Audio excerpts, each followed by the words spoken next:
Hello दोस्तों। Sofa set आपके घर में या ऑफिस में या शॉप पर तो होते होंगे। ख़वातीन के पास वक्त कम और घर में काम ज़्यादा होते हैं, जिसकी वजह से अक्सर काम नहीं हो पाते।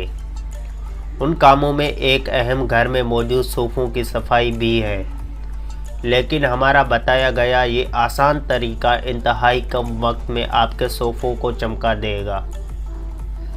स्प्रे बोतल में एक गिलास नीम गर्म पानी लें। उसमें 1 चम्मच बेकिंग सोडा शामिल करें। फिर उसमें 1 चम्मच वॉशिंग पाउडर शामिल करें। अब उसमें 4 से 5 चम्मच सुरखा भी शामिल करें।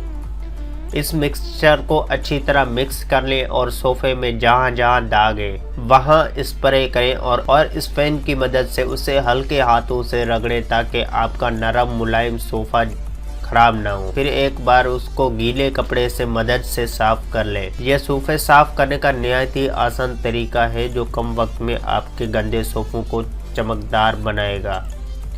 मज़ीद ऐसी वीडियोस देखने के लिए हमारा चैनल सब्सक्राइब करें।